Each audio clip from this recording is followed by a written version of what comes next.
Welcome to Postcards, a brief look at people, places, the arts and curiosities from around the world.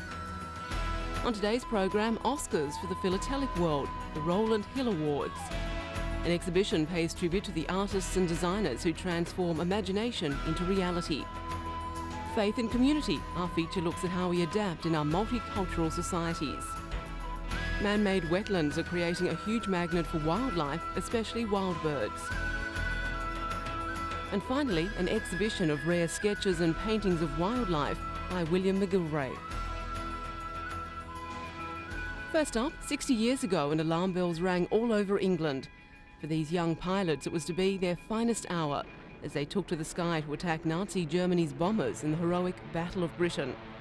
Today, a whole new generation has grown up knowing little of the contribution of the few. A new £100,000 or $160,000 US permanent exhibition at the Royal Air Force Museum in northwest London aims to rectify that. Our finest hour tells the story of what's been called the greatest battle in the history of warfare.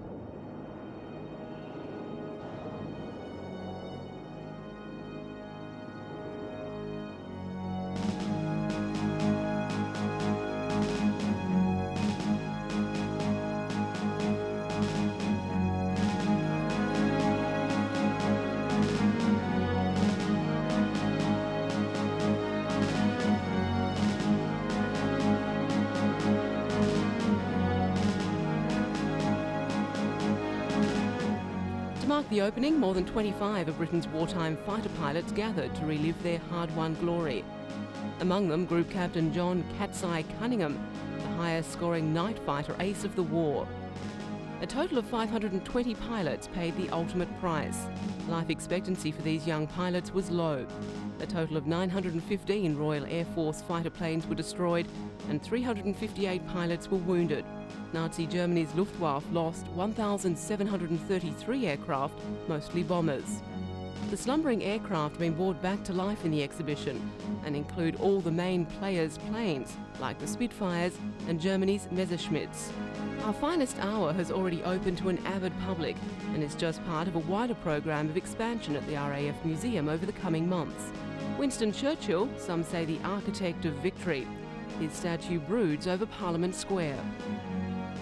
And his spirit is captured in this new exhibition at a gallery in the West End.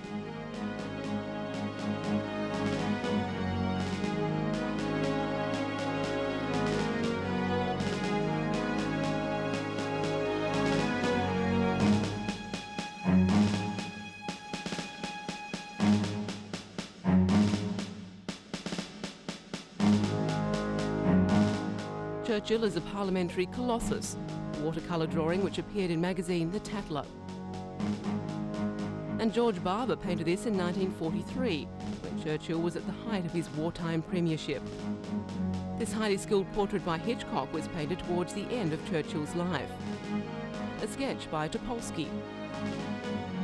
And this cartoon showing Churchill as a Breton fisherman, probably an allusion to his attempts to rally the French forces.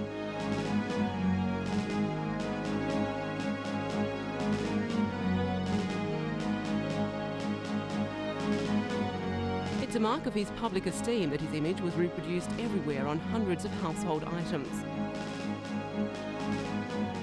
And Churchill's undoubted skills as a painter are also displayed here. This sunlit view of Calne Harbour captures his delight in colour and the texture of paint. The exhibition shows many unusual facets of Britain's best-known wartime leader at all stages of his life, and recalls the time when so much was owed by so many to so few.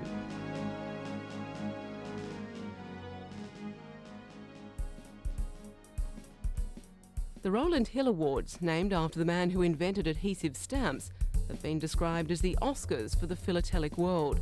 This year's awards were no less prestigious, with collectors, dealers and a veritable who's who of the philatelic world at the Palace of Whitehall.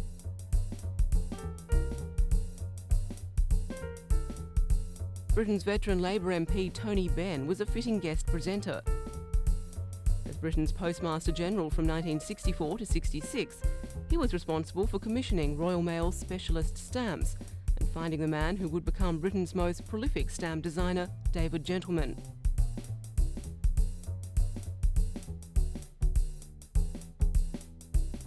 Artist David Gentleman was in his 30s when he first took on the role of stamp designing for the Queen.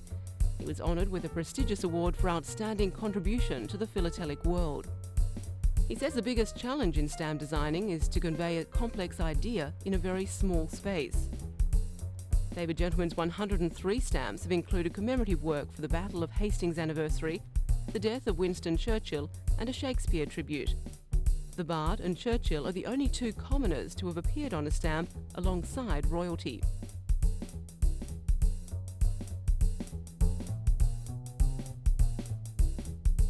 In the 60s, David made a bold push to remove the monarch's head from the stamp in the name of better design. He believes we'd have had better looking and simpler stamps without it. But his pleas to the then Postmaster General Tony Benn fell on deaf ears. And not surprisingly, the palace preferred it to remain. His most recent work was a challenging depiction of the abstract notion of time to celebrate the millennium. Gentleman wanted to incorporate Harrison's measuring instruments to encapsulate the history of timekeeping.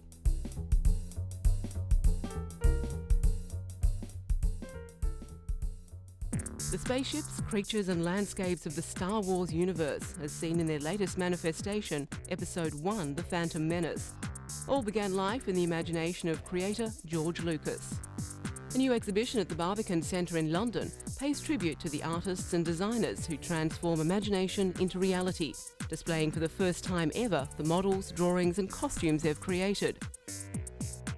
A special installation focuses on the dark side of the Force. Darth Vader has his own grotto. Curator of the exhibition, Mark Sladen, says the craftsmanship in the displayed objects warrants their inclusion in a gallery context. The process starts with concept artists and designers who visualise the ideas of George Lucas, putting them down on paper for the first time. The exhibition charts their progress from the original drawings to the extraordinary three-dimensional models. One of the three central characters of the Star Wars saga is C-3PO, whose fiberglass costume was sculpted around actor Anthony Daniels. One room boasts a full-scale version of Anakin Skywalker's pod racer suspended from the ceiling.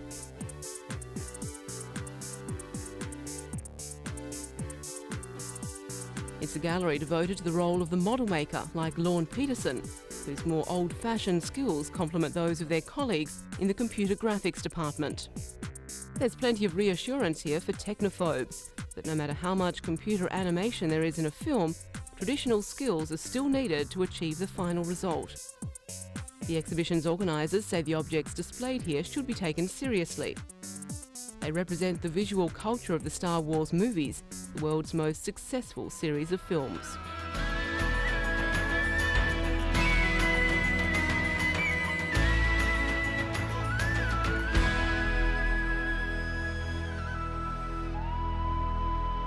"1,000 years ago, the Christian faith was at the heart of daily life in England. Britain was just part of a Christendom that stretched across Europe. The Church's influence shaped millions of lives, inspired masterpieces, and coursed through the veins of Europe's expanding empires. But by the 19th century, the certainties of Christianity were faltering. Charles Darwin's theories of evolution dethroned the biblical story of creation, and religion was denounced by Karl Marx as the opiate of the masses. Today, Christianity is much less of a force in the secular new millennium. With Britain's multicultural population, other religions like Judaism, Hinduism and Islam are playing a deepening role in British society. Church congregations, it seems, are dwindling. With fewer than 1 million Anglicans now regularly attending Sunday services, many churches are closing, being sold or finding other uses. In the West Midlands city of Coventry, St Barnabas's Anglican Church is facing closure.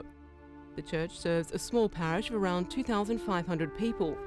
40% are of other faith communities: Hindus, Muslims, Sikhs and Irish Catholics. With only 13 to 15 parishioners attending each Sunday morning and no weddings in the last 10 years, the Reverend feels they're not serving the community and the church should close down. St Barnabas's Family Centre will take over the church when it closes next year. It will serve the races and religions of the entire city of Coventry.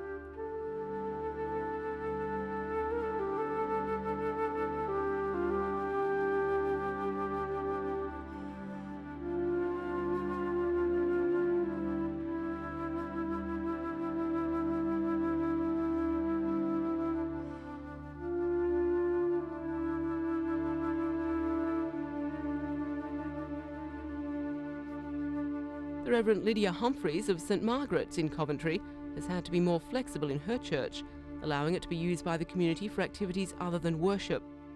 She's content the church is at least drawing the community towards it and providing opportunities for the youth of the parish.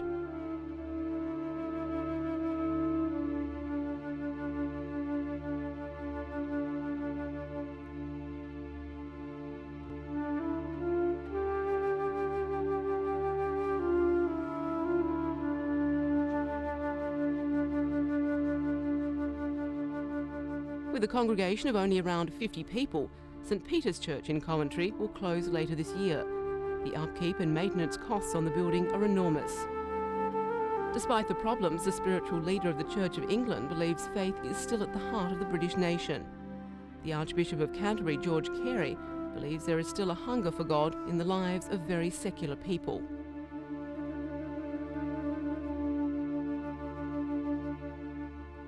Some of that ground is being made up in the evangelical churches. With the emphasis on song and modern music, congregations are growing again, with more young people being attracted into the church. This strain in radical new thinking may revitalise and save Christianity.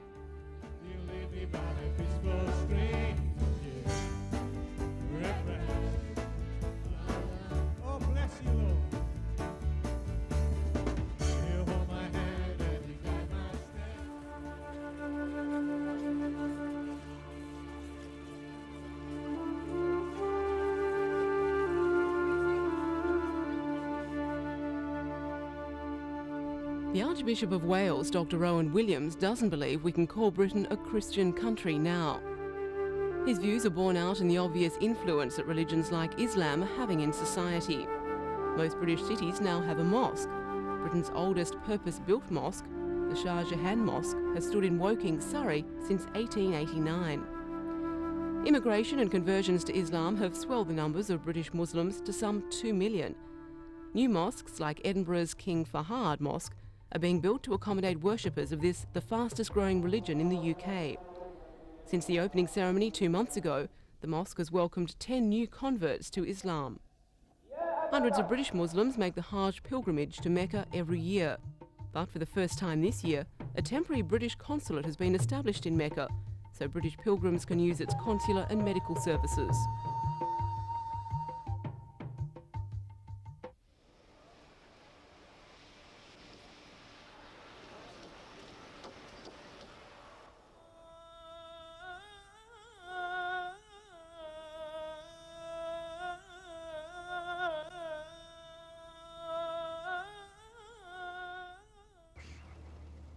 Islamic culture is becoming an increasingly familiar part of British life. At the Islamic High School for Girls, the national curriculum is supplemented with lessons in the Quran and in Arabic. It serves halal food in the school canteen, and the hijab is part of the school uniform.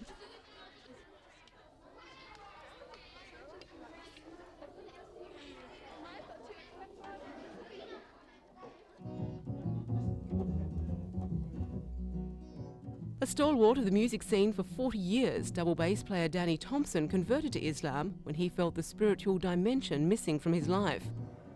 Religion is often about what sits right within oneself. Growing numbers of young Britons are turning away from established religions and towards the faiths of the original inhabitants of this country.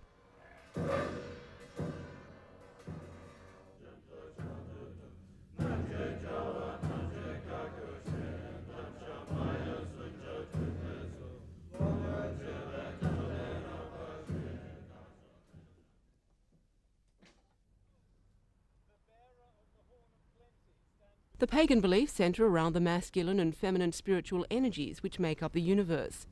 The Druids, here preparing to celebrate the autumn equinox, say their faith rests on honouring nature within the human soul.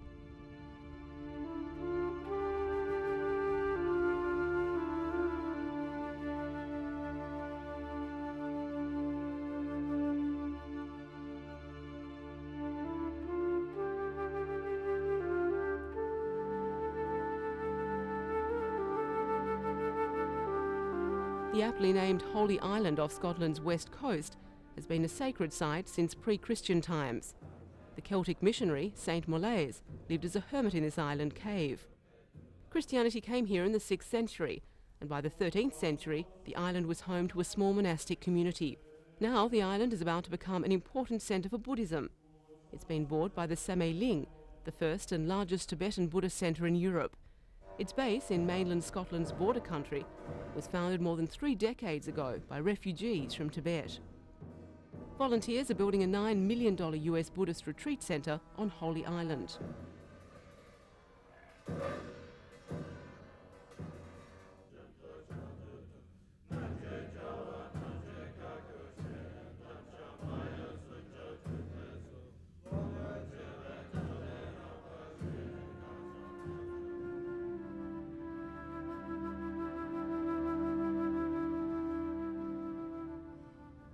Buddhism won't be the only presence here either.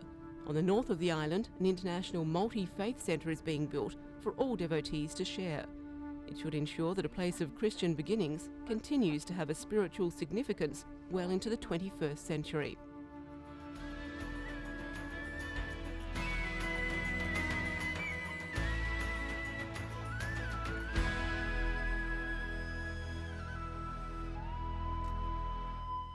With more than 105 acres of lakes, ponds and marshes, this is the largest urban wetland centre in Europe. Opened this week by wildlife enthusiast Sir David Attenborough, the man-made wetlands close to the centre of London are already creating a huge magnet for wildlife, especially wild birds.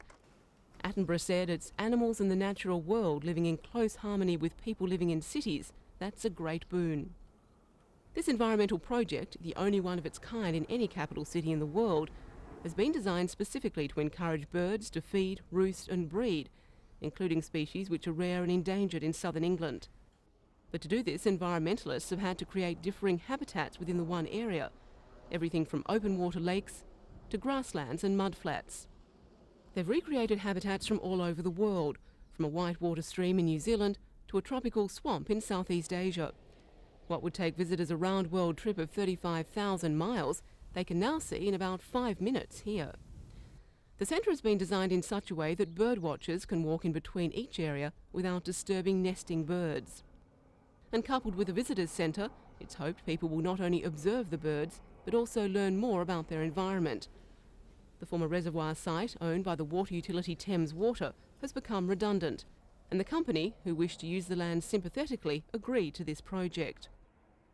It's now hoped other countries around the world will introduce similar projects in larger cities, in hope that more wild bird species can be protected and humans can learn to live in better harmony with nature.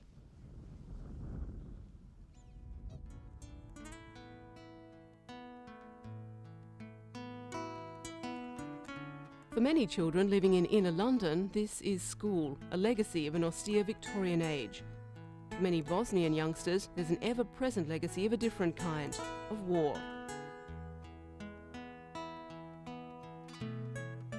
Consider then putting some of each into the shadowy world of a Kent forest in the southeast of England. No school books, pencil or rulers here, just the reality of survival and getting on with one another. And the faces reveal the complex challenges facing these youngsters, children who clearly personify the multicultural mix of today's Britain. This adventurous shift in the educational process is a result of a unique program worked out by the Lambeth Education Authority and the Forestry Commission. And that's what it's all about.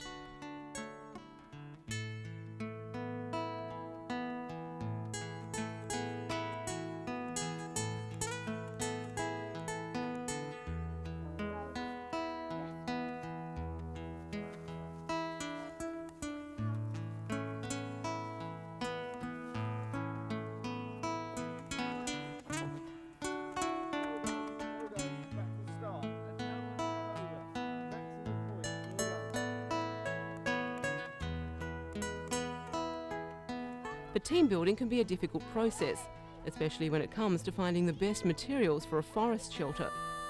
Few of these children will ever have to survive in a forest, fending for themselves in the provision of food or shelter. But that doesn't mean the exercise of creating their own shelter doesn't have important educational and social dimensions.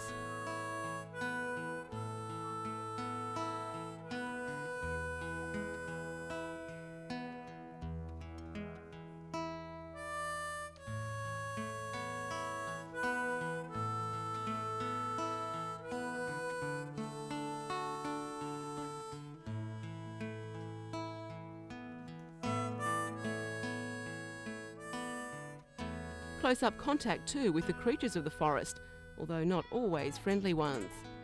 Even the Bosnian youngsters, on holiday in Britain and with a limited knowledge of the English language, proved the equal of their homegrown peers when it came to woodland skills. Education Officer Nadine Thomas says the children learn how to communicate and cooperate with each other. They learn that within the group, you don't just need the doers, you need the actual thinkers as well.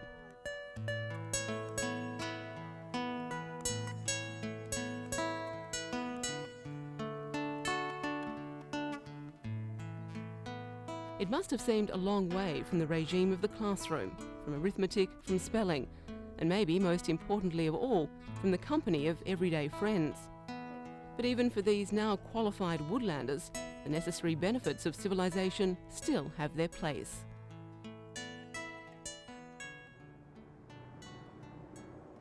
The Natural History Museum is renowned for its displays and exhibitions of the world's flora and fauna. But even with this vast space, the museum cannot display all the treasures it holds in its vaults. Going on public show for the first time ever are 60 rare sketches and paintings of wildlife by the Scottish naturalist William McGilvray. These works, painted over a century and a half ago, illustrate McGilvray's ability to combine a naturalist's eye for detail with an artist's sensibility, plus one other particular characteristic, respect for the wildlife itself. William McGilvray was a prolific writer and academic, as well as a working field naturalist and painter. But though a respected university professor and public lecturer, this humble, straight-talking Scot remained outside the tight-knit academic establishment of the age. William McGilvray was a friend of the now famous wildlife painter John Audubon. Audubon's works now fetch big prices at auction, but few people had even heard of McGilvray, though the two worked closely together for 10 years, and according to his biographer, McGilvray was at least the equal of his more famous American contemporary. It is said that Audubon taught McGilvray how to paint, and McGilvray taught Audubon how to be a scientist.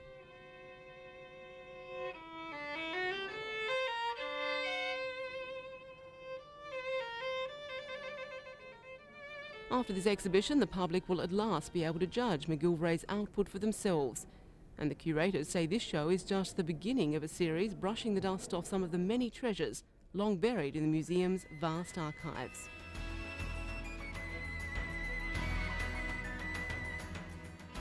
And that's all for today. Join us again next time for a postcard look at interesting people, places, the arts and curiosities.